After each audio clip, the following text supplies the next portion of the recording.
Je vais d'abord vous donner rapidement connaissance du plan que j'ai préparé pour les études que je dois faire, donc pour ma propre partie. Les autres conférenciers feront sans doute de même. Alors, aujourd'hui, ce matin, nous allons traiter de la confrontation entre la Bible et la science. Il faut commencer par cela. Ensuite, je pense que ce sera ce soir, nous étudierons l'univers et son origine. Après, l'apparition de la vie, qui est un grand problème. L'apparition de la vie. Après quoi, l'évolution biologique. Après, l'homme. Ensuite, concordance entre la Bible et la science, et pour terminer, conclusion d'ensemble. Voilà, alors ce matin, nous allons traiter de la confrontation entre la Bible et la science. Bien sûr, ce que je vais dire n'a pas la prétention de parcourir tout ce qui peut se grouper sous ce titre, je vais dire l'essentiel. La première des choses est bien de procéder à une confrontation entre la Bible et la science. Il s'agit d'abord de la science vraie, la science des faits. Les sciences partisanes, nous en parlerons. Ensuite, la science, évidemment, est entre les mains d'hommes qui ont étudié, certes, mais qui sont des hommes faillibles. La Bible, quant à elle, est la parole écrite de Dieu. Son inspiration divine doit être traitée ici même par notre frère Brian Tedford. Je n'en dirai donc rien, c'est bien cela, n'est-ce pas? Et relevons simplement maintenant que l'inspiration de la Bible est le premier des trois grands caractères que nous accordons à la Bible. Il en résulte qu'elle a autorité. Il résulte de son inspiration qu'elle a autorité. Je lirai dans l'évangile de Marc au chapitre 1er et au verset 21, 22 et 27, chapitre 1er de Marc.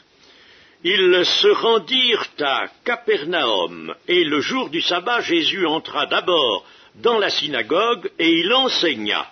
Ils étaient frappés de sa doctrine, car il enseignait comme ayant autorité, et non pas comme les scribes.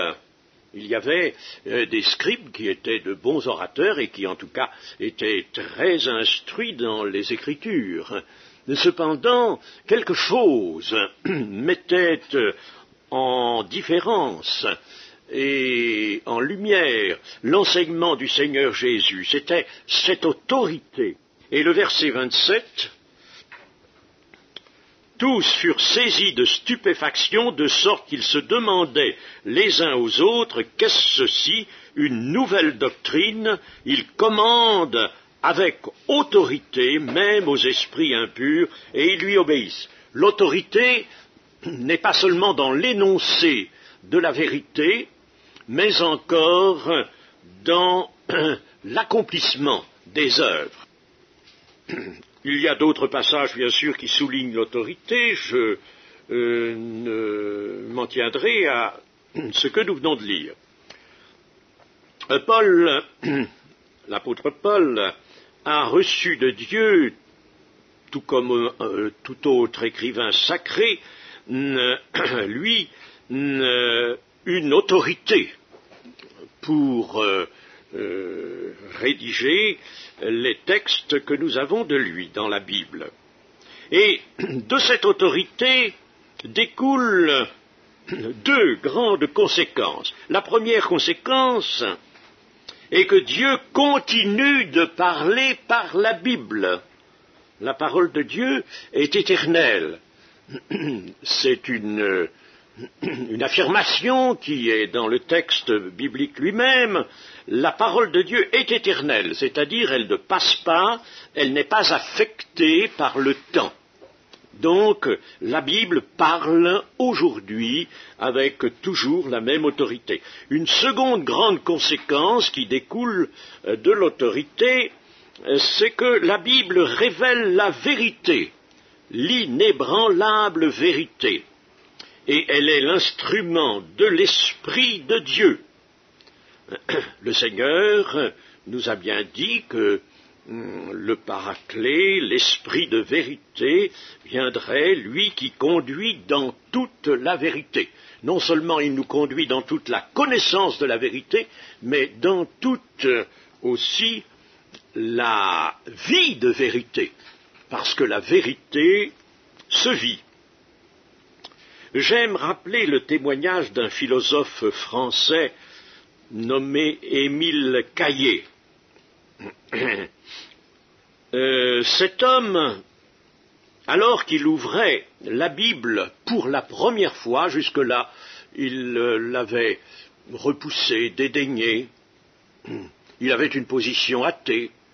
Il ouvre la Bible pour la première fois, et voici comme ce qu'il en dit.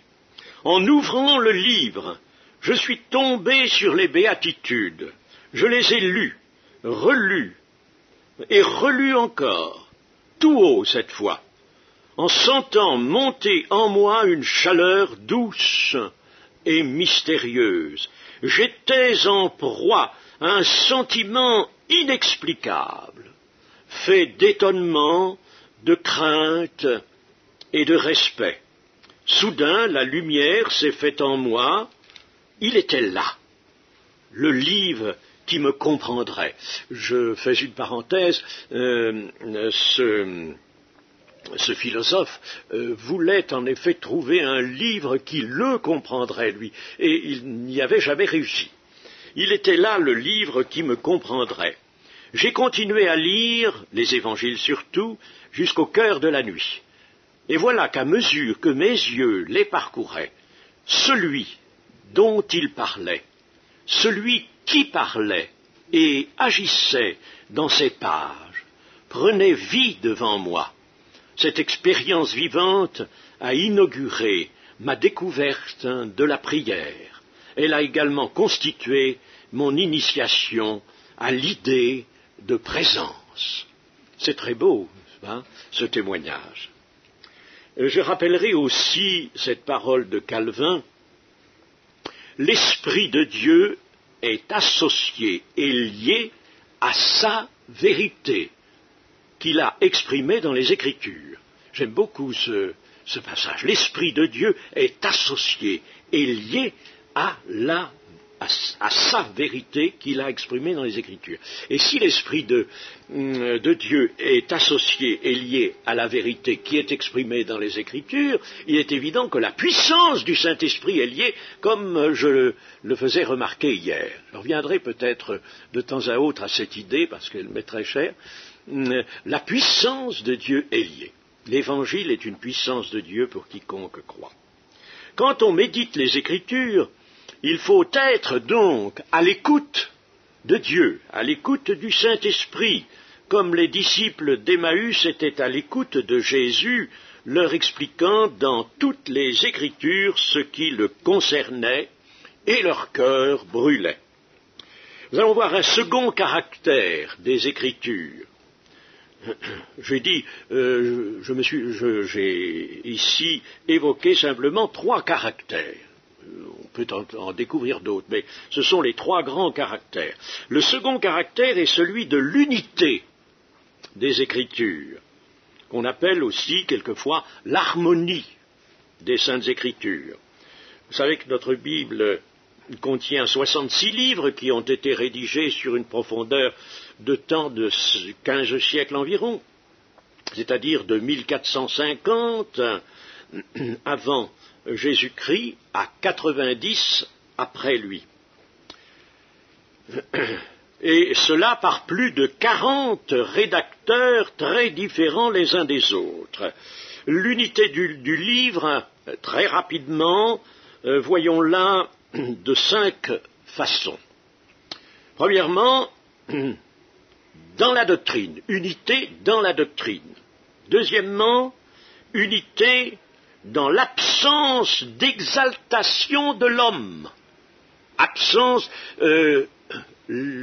tout livre écrit par l'ennemi ou écrit par l'homme contient toujours, peu ou prou, l'exaltation de l'homme. Dans la Bible, vous ne la trouvez pas.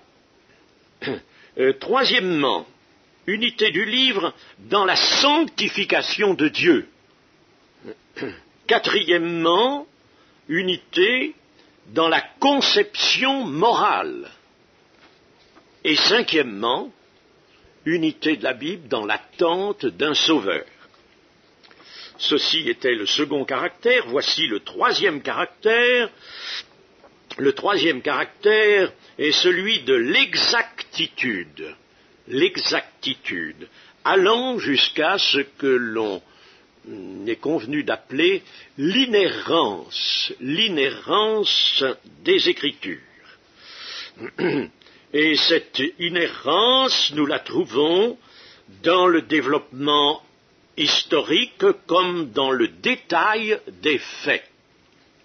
Nous la trouvons dans des mentions d'ordre scientifique, nous la trouvons aussi dans la prophétie, à laquelle le Seigneur Jésus a donné sa caution.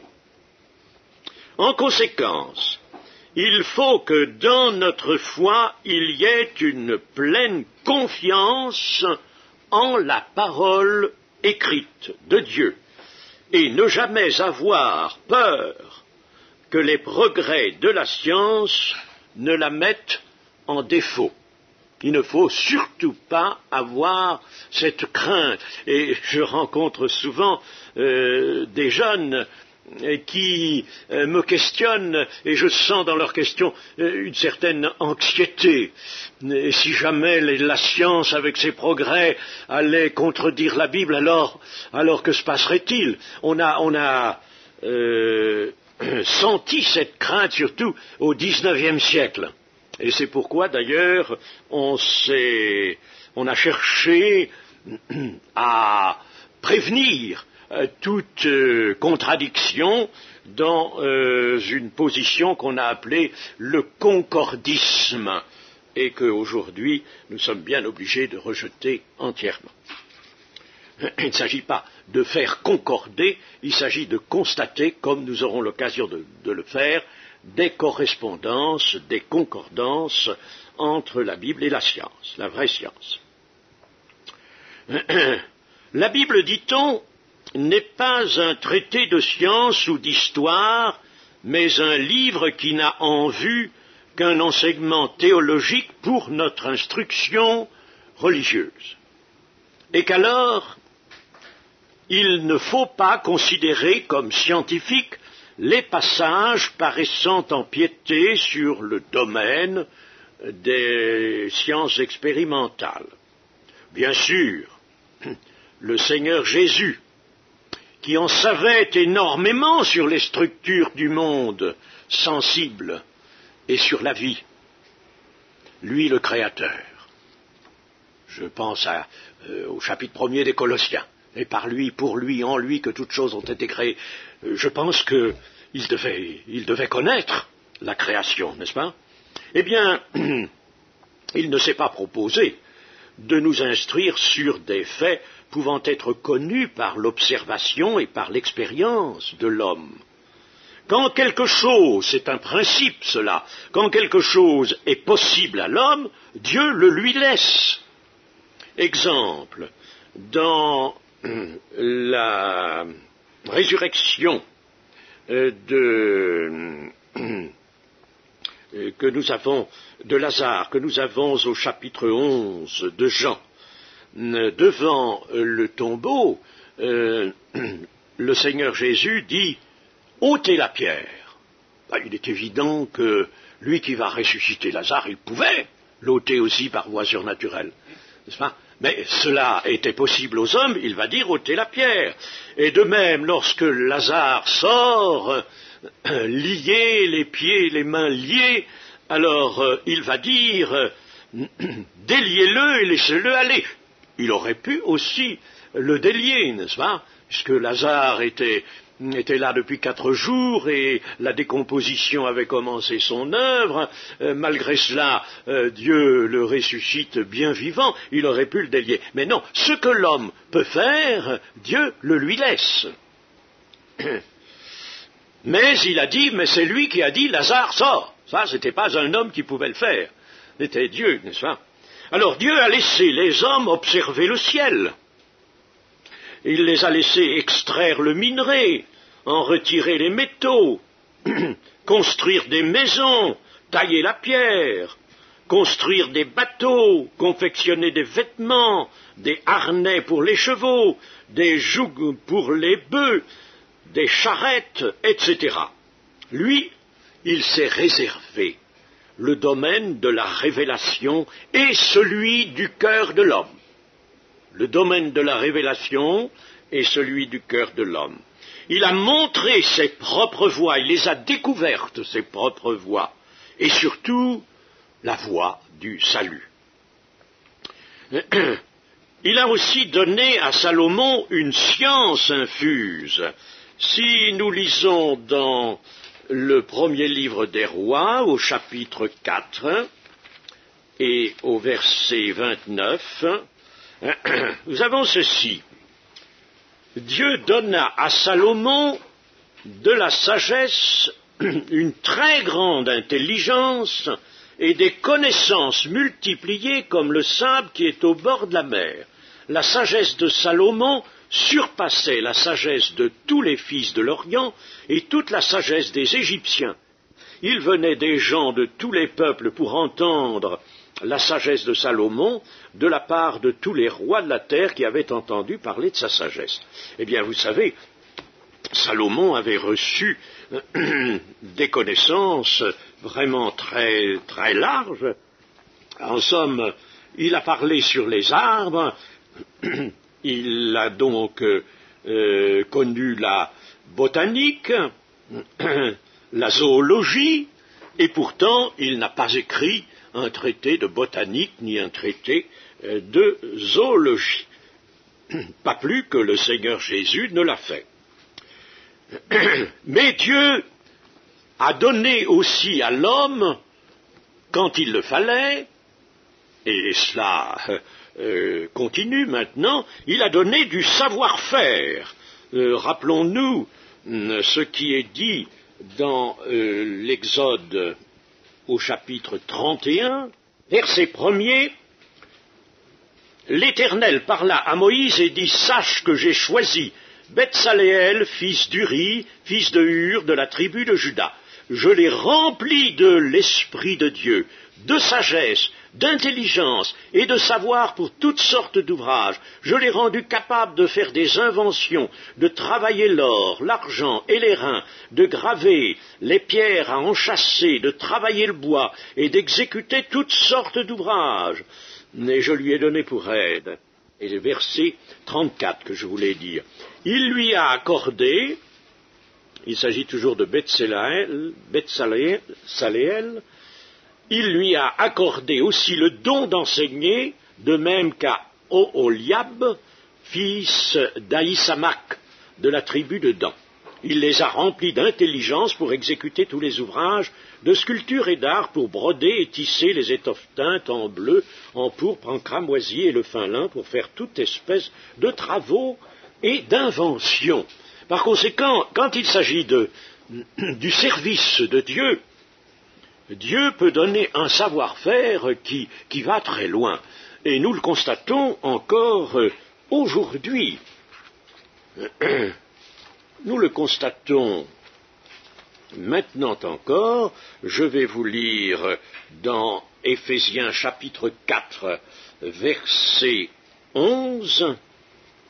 Et il a donné les uns comme apôtres, les autres comme prophètes, les autres comme évangélistes, les autres comme pasteurs et docteurs, pour le perfectionnement des saints en vue de l'œuvre du ministère et de l'édification du corps de Christ. Vous voyez, par conséquent, actuellement, Dieu donne du savoir-faire aussi pour que ses desseins s'accomplissent et que l'homme en ait sa part. Autre raison pour laquelle Dieu ne s'est pas ingéré dans l'enseignement des choses de la nature, la voici: les faits sur lesquels reposent les enseignements de la science ne sont que des apparences. Ne sont que des apparences. Nos certitudes physiques proviennent de ces apparences-là. C'est une grande raison, ça. Ces apparences sont relatives aux conditions d'observation d'une part et à l'observateur d'autre part. Tout le monde sait cela, bien des scientifiques en ont disserté. Nous avons une connaissance des choses à notre échelle et non à l'échelle de Dieu. Nos connaissances reposent donc sur des apparences, sur des postulats ou des axiomes. Ainsi, c'est tellement vrai qu'à notre époque, maintenant, on a vu apparaître les géométries non euclidiennes, la physique de la relativité et des quanta, et la vue scientifique en a été orientée vers des conclusions qui déconcertent les règles précédemment admises. Des mondes nouveaux se sont découverts. Pensons par exemple aux voyageurs de Langevin. Je ne sais pas si ça vous dit quelque chose, ce voyageur de Langevin qui nous permet de saisir un peu un effet de la relativité généralisée. Supposons un voyageur qui quitte la Terre pour une destination qui se trouve exactement à une année-lumière. Vous savez que dans le cosmos, c'est l'unité de distance, et elle est très faible, cette unité, une année-lumière, alors que la lumière va à 300 000 kilomètres environ à la seconde.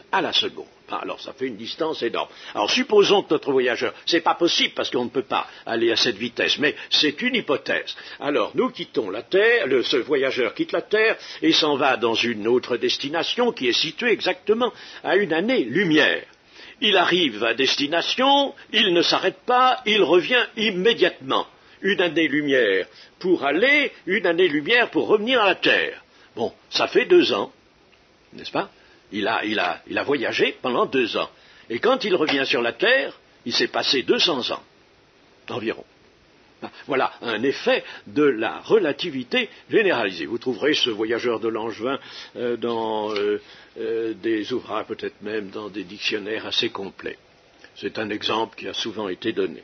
Alors, vous voyez, c'est pour vous montrer, n'est-ce pas, que même en poursuivant la recherche scientifique, on est arrivé à mettre en évidence des lois, des propriétés qui sont déconcertantes par rapport à celles que l'on avait acquises précédemment et qui s'appliquent aux choses beaucoup plus proches de nous.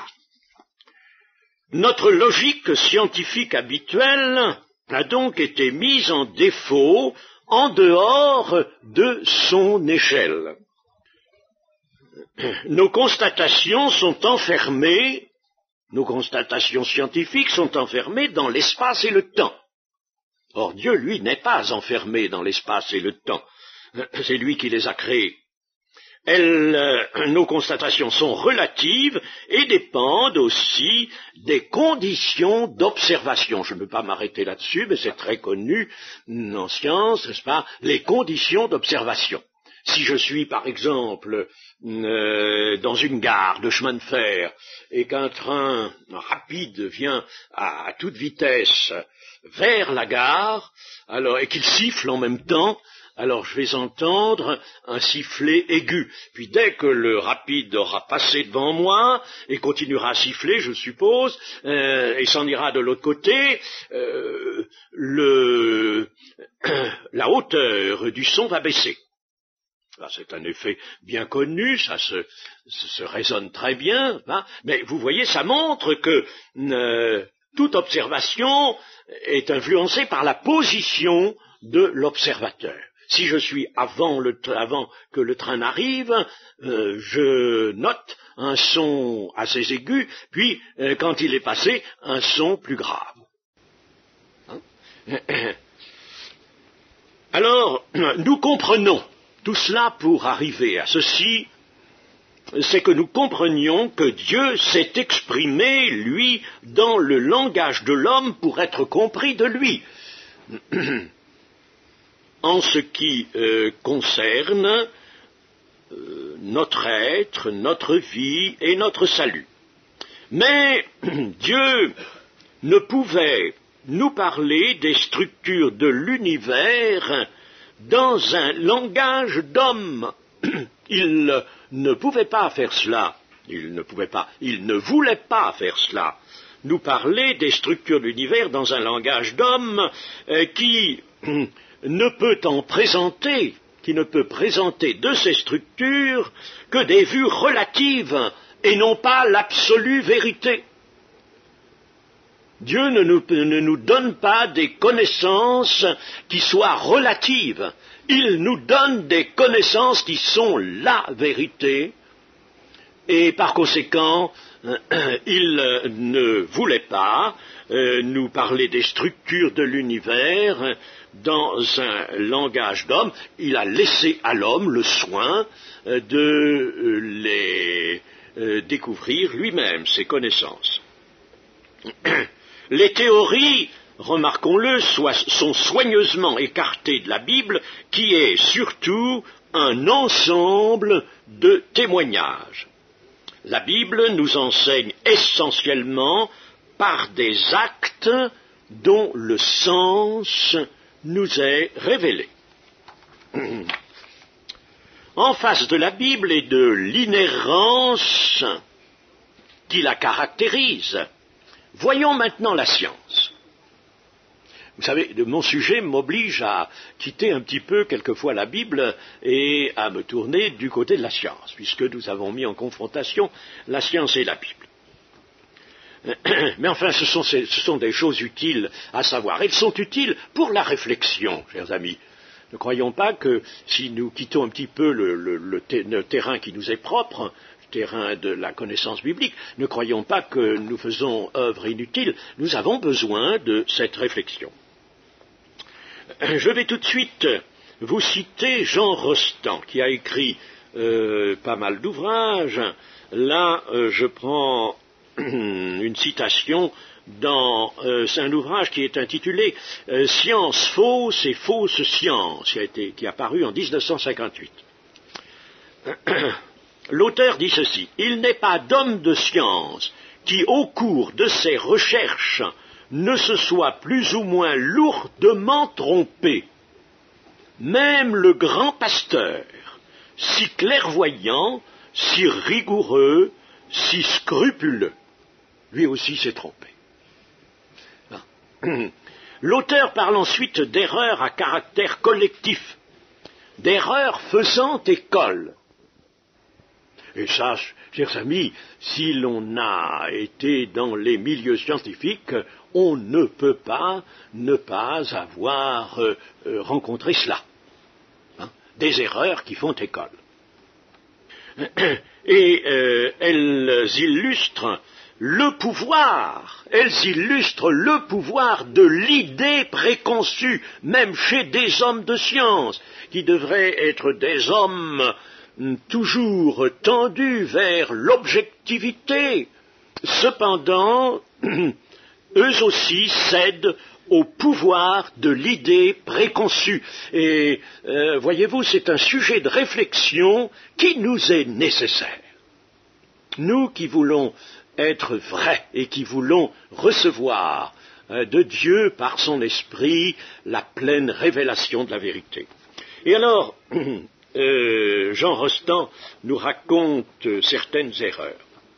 J'irai très vite en les mentionnant. Au début du siècle, en 1903, il y a eu là une erreur collective formidable. Ignorez-vous que cette année-là, René Blondelot, qui était physicien, professeur à l'université de Nancy, correspondant de l'Académie des sciences, voyez, c'était quelqu'un, il travaillait dans les fameux rayons X découverts par Röntgen. Et voici qu'un jour, il croit découvrir de nouveaux rayons, autres que les rayons X. Et ces nouveaux rayons étaient polarisables. Alors c'était là quelque chose de magnifique. Il les baptise rayons N, avec l'initiale de la ville de Nancy. Oh, ils étaient extraordinaires, ces rayons-là, au point que certains corps, notamment l'eau salée, les emmagasinaient, devenant alors capables d'en émettre eux-mêmes. Un simple couteau était considéré comme devant émettre des rayons N, aussi bien qu'un couteau de l'époque mérovingienne, par exemple, et cela depuis, mettons, 12 siècles. Alors on obtint des mesures précises de la longueur d'onde des rayons N. Elle était, cette longueur d'onde, plus petite que celle de la lumière visible, et on mesure aussi l'indice de réfraction, pourquoi pas. Ce sont des rayons, c'est un système vibratoire, on mesure par conséquent l'indice de réfraction. En 1904, on va plus loin, on photographie les effets des rayons N. En 1905, le docteur Bordier, professeur agrégé à la faculté de médecine de Lyon, confirme l'existence des rayons N et déclare que les observateurs qui ne trouvent pas ces rayons doivent s'en prendre à eux-mêmes et aux défauts de leur technique expérimentale. Puis on découvre encore une autre sorte de rayons N, les rayons antagonistes, qu'on baptise rayons N1. On mesure également leur longueur d'onde. D'autres savants se mettent à explorer le nouveau domaine des rayons N et N1 et ajoutent des observations expérimentales qui en confirment l'existence. Charpentier, professeur de physique biologique, avance que les rayons N jouent un rôle fondamental dans les phénomènes de la vie. Ils produisent des effets physiologiques de grandes conséquences, dit-il. Et les choses vont loin. Le cerveau émet des rayons N facilement détectables. Ces rayons augmentent l'acuité visuelle, la sensibilité rétinienne, selon Becquerel, la sensibilité olfactive, auditive, gustative. C'est vraiment une découverte de très grande importance. Or, voici que soudain, tout l'édifice s'écroule. Les rayons N n'existent pas et n'ont jamais existé. Alors que tout le monde, ou presque, croyait voir les rayons N, maintenant personne ne les voit plus. Et après une brève résistance, toute l'affaire des rayons N et N1 sera classée. Ces rayons avaient le tort, le grand tort, de ne pas exister. Ce fut une illusion collective. Mais Jean Rostand souligne, c'étaient de vrais hommes de science, habitués aux méthodes et aux mesures de laboratoire, professeurs de faculté, médecins des hôpitaux, agrégés comme Jean Becquerel, Gilbert Ballet, André Broca, Zimmern, Bordier, etc. Ce n'étaient pas des charlatans, c'était eux qui avaient été vraiment, ces savants, le jouet de cette monumentale erreur. Tous les résultats concordaient, s'harmonisaient entre eux, se vérifiaient les uns par les autres, on était sûr d'avoir là fait une découverte sensationnelle, et les rayons n'existaient pas. Alors, quelles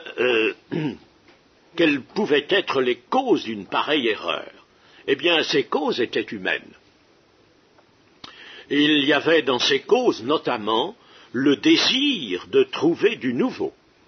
Là, ça, vous savez, ce désir, il est chez tout le monde, chez tous ceux qui ont quelque part à quelque recherche que ce soit.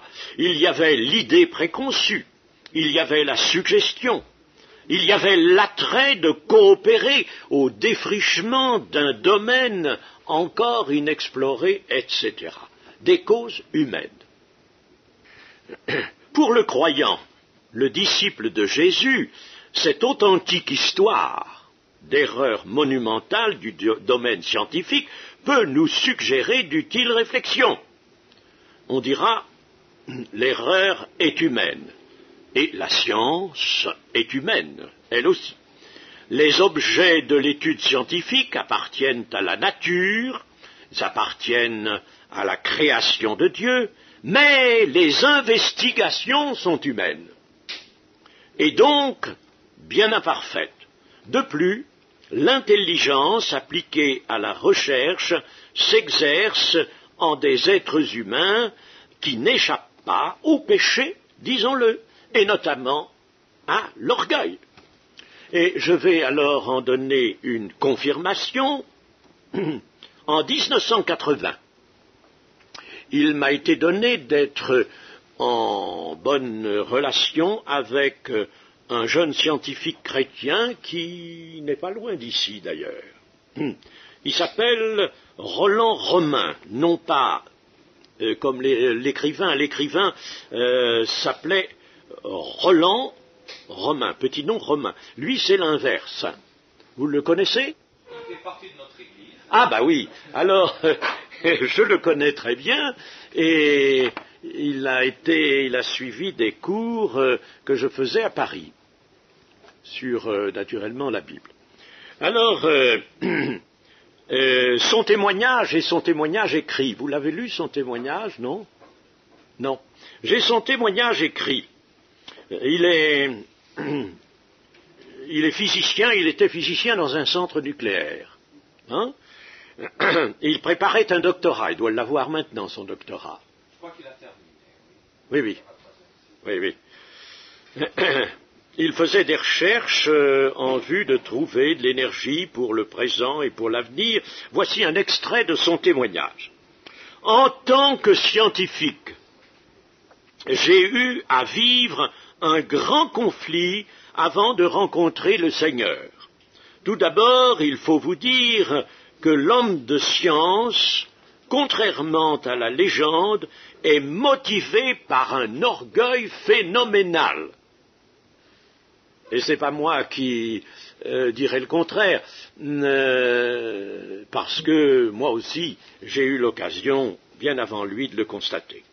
C'est quelque chose de difficile à concevoir, mais je sais qu'il n'y a pas de bon scientifique qui ne soit orgueilleux. C'est quelque chose d'irrésistible. On met à notre disposition un outil extrêmement puissant, qui est le raisonnement. Pourtant, il n'est pas difficile pour un scientifique de croire en Dieu. Cela à cause de l'harmonie des lois de l'univers confirmées par la Bible. Et son témoignage se poursuit, enfin je n'en ai donné que cet extrait. Je suis content que vous le connaissiez, hein, et c'est vrai. L'orgueil guette tout homme qui pousse ses études. D'abord, il est souvent mu par un enthousiasme, une grande curiosité, un désir de savoir, un désir aussi de pouvoir répandre ensuite les connaissances qu'il aura acquises, et l'orgueil, évidemment, s'élève dans son cœur. Et pour venir au Seigneur, eh bien cet orgueil, il faut le détruire. L'orgueil fait subir à l'homme une impulsion intérieure irrésistible et l'égare. Je lirai dans Jérémie 49, 16, « Ta présomption, l'orgueil de ton cœur t'a égaré, toi qui habites le creux des rochers et qui occupes le sommet des collines. Quand tu placerais ton nid aussi haut que celui de l'aigle, je t'en précipiterai, dit l'Éternel. » Peu importe le destinataire de cette parole de Jérémie, mais nous pouvons l'étendre, et elle s'adresse à tous ceux qui ont le cœur rempli de l'orgueil. Dans Matthieu chapitre 11 et verset 25, nous voyons le Seigneur se réjouir de ce que les choses révélées le sont aux petits-enfants et sont cachées aux sages et aux intelligents. Ça ne veut pas dire nécessairement tous ceux qui ont subi une formation poussée, ce n'est pas cela. Mais aux sages et aux intelligents, ceux qui se fondent sur leur propre sagesse et sur leur propre intelligence et qui n'ont que mépris pour la parole de Dieu. Dans 1 Corinthiens chapitre 1, vous connaissez ce passage, l'apôtre Paul, « Je détruirai la sagesse des sages ». Nous voyons donc clairement que c'est l'orgueil ou la sagesse de ce monde qui égare les conclusions à tendance philosophique de bien des hommes de science. Jean Rostand écrit encore « Si dans le champ de la vraie recherche scientifique », alors vous voyez que Jean Rostand faisait bien le départ entre la vraie science et la science conjecturale. Si dans le champ de la vraie recherche scientifique, d'aussi grossières illusions ont pu abuser de véritables savants, que sera-ce dans le domaine de ces fausses sciences où toutes sortes de facteurs impurs interviennent pour favoriser la naissance et la propagation de l'erreur? Alors, je pense en lisant cela à l'évolutionnisme. Goût du merveilleux et du mystérieux, pensée magique, espoir de surnaturel, sans parler de la mythomanie et du charlatanisme intéressé. Tout cela se fera complice de la pure crédulité. Dans le champ des fausses sciences, l'erreur sans cesse renaissante, dit encore Jean Rostand, persiste et prospère. Dans un vœu de prévention contre l'erreur et le mensonge, cet auteur propose quelque chose de très bon, je crois, une hygiène préventive du jugement. Une hygiène préventive du jugement. Et lui qui n'est pas croyant, vous savez, il y a quelquefois des gens qui ne sont pas croyants qui vous disent des choses très intéressantes. Il nous dit ceci: enseigner aux jeunes l'esprit critique, les prémunir contre les mensonges de la parole et de l'imprimé, créer en eux un terrain spirituel où la crédulité ne puisse prendre racine, leur enseigner ce que c'est que coïncidence, probabilité, raisonnement, logique affective, résistance inconsciente au vrai, leur faire comprendre ce que c'est qu'un fait et ce que c'est qu'une preuve, et surtout les mettre en garde contre le témoignage humain. Eh bien, vous savez, pour nous, cette hygiène préventive, n'est-ce pas, est quelque chose d'utile. Il poursuit en affirmant qu'il y a des livres purement formés de mensonges, et qu'il y a des bibliothèques entières d'impostures, que les gens les plus intelligents et les plus instruits ne sont pas ceux qui disent le moins de sottises et répandent le moins d'erreurs.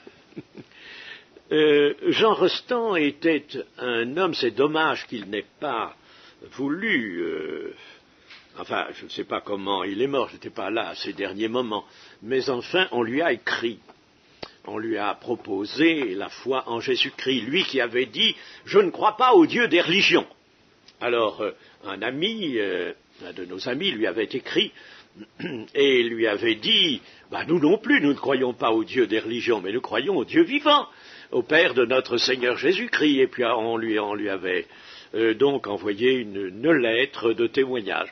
Et il a répondu avec beaucoup de courtoisie, mais c'était une fin de non-recevoir. Mais enfin, c'était un homme à l'esprit droit. On sent très bien qu'il aimait la droiture. Il y a eu un autre exemple d'erreur scientifique, c'est ce qu'on a appelé le mitchourinisme.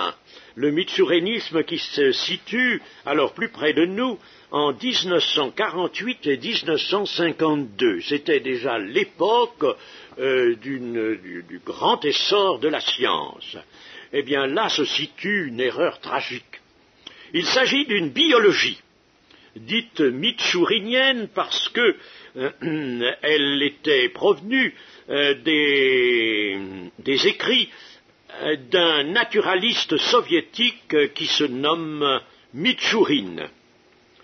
Et les conclusions de ce naturaliste avaient été approuvées et officialisées en URSS par le comité central du Parti communiste, à la suite d'une discussion ouverte par un certain botaniste russe, Lysenko.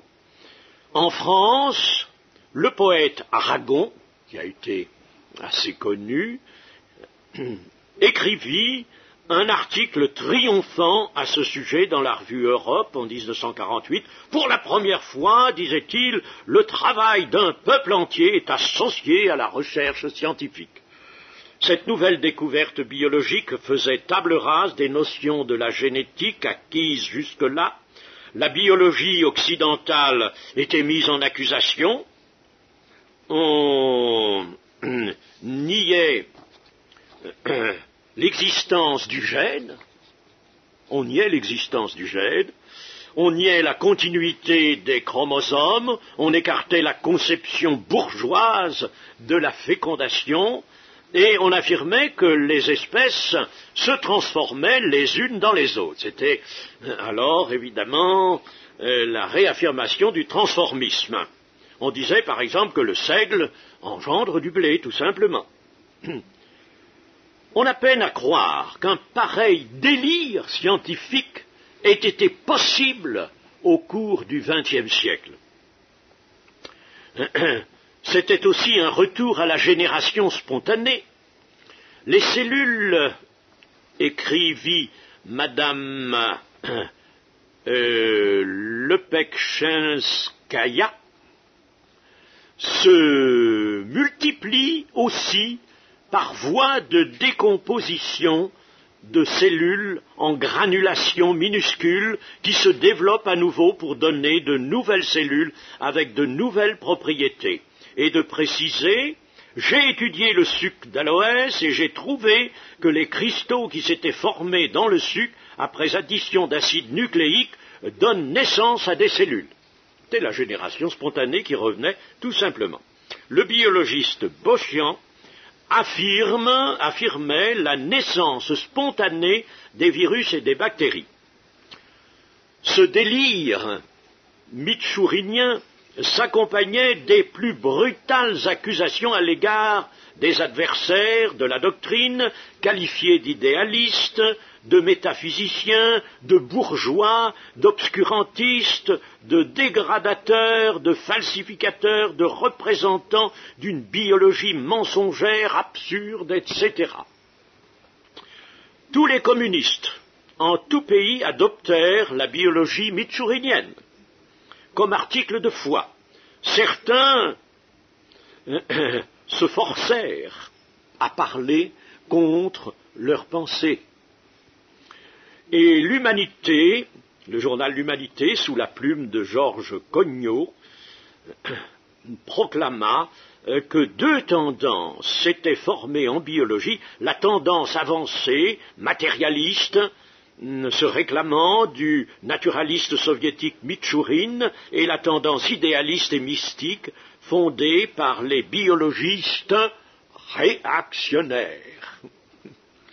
Le trésor de la pensée marxiste gagne encore en éclat, écrivait ce journal. L'éducation marxiste dispose maintenant d'une arme de plus pour lutter contre l'emprise du capitalisme sur la conscience des hommes. Bien entendu, le mitchourinisme, lui aussi, s'est effondré. Il n'en reste absolument rien aujourd'hui, sinon une leçon. Les héros de cette doctrine, Lysenko et Olga Lepetchinskaya, ont ensuite été froidement reniés comme de vulgaires dictateurs par leur propre milieu. Nous pouvons dire en conclusion sur notre partie d'aujourd'hui, sur la confrontation entre la Bible et la science, premièrement, qu'il y a donc une différence énorme entre la Bible et la science, telle qu'elle est professée. L'une, la Bible, depuis des siècles, a manifesté son inhérence, l'autre doit son langage aux hommes, et alors est sujette à bien des aléas. Il y a en somme, dans ce monde, deux sources de connaissances, deux grandes sources de connaissances, l'une divine, l'autre humaine. Bien sûr, on dit généralement que la révélation de Dieu se fait de trois manières, la nature, la Bible et la conscience. D'accord. Mais je reste là actuellement sur la grande source de la révélation, la Bible. Alors, je dis deux sources de grande connaissance, l'une divine, l'autre humaine. L'une exprime la vérité sous la conduite et avec toute la garantie du Saint-Esprit, l'autre, la science, attend son expression de l'homme qui se détourne si facilement du vrai et reste profondément sensible à toute idéologie comme à toute passion. Et n'oublions pas qu'il y a des passions dissimulées, ce qu'un philosophe a appelé les passions sages, les passions dissimulées. Deuxièmement, la différence entre la Bible et la science est celle que nous voyons entre Jésus-Christ et tout autre membre de la famille humaine. Oui, l'écart est celui-là. Troisièmement, le mitchourinisme comporte une leçon. Le marxisme et l'évolutionnisme transformiste ont partie liée, ça c'est net, au point que vous lisez dans certains ouvrages, par exemple, le nom d'un scientifique, d'un savant, d'un biologiste, avec un qualificatif, biologiste marxiste.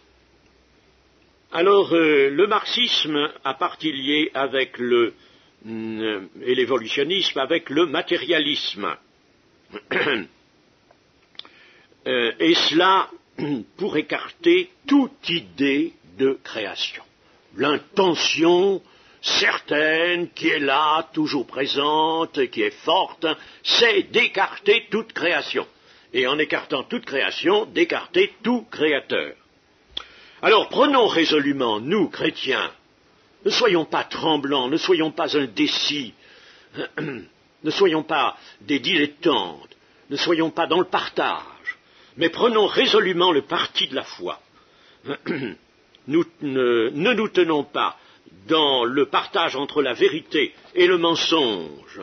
Méditons 2 Thessaloniciens, chapitre 2, verset 9. 2 Thessaloniciens, chapitre 2, verset 9.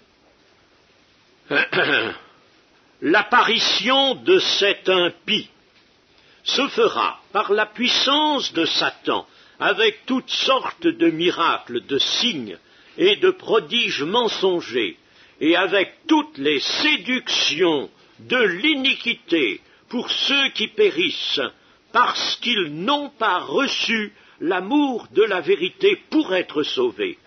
Aussi Dieu leur envoie une puissance d'égarement pour qu'ils croient au mensonge, afin que tous ceux qui n'ont pas cru à la vérité, mais qui ont pris plaisir à l'injustice, soient condamnés. L'amour de la vérité. Voilà ce que Dieu veut. Vous savez aussi, et je terminerai par là, ce qu'a été devant Pilate la parole du Seigneur Jésus: je suis né, je suis venu dans ce monde pour rendre témoignage à la vérité. Celui qui est de la vérité écoute ma voix. Celui qui est de la vérité, dans d'autres traductions, celui qui aime la vérité, mais je préfère celui qui est de la vérité écoute ma voix. Alors il faut que nous soyons fermement établis sur la vérité. Nous ne partageons cette vérité avec rien. Et je dois vous dire, plus que ces quelques mots et j'ai terminé, je dois vous dire que nous avons en mars 1984, M. Corr d'ailleurs, son épouse et nous-mêmes, assisté à un séminaire près de Paris, à Longjumeau, où les conférenciers étaient 4.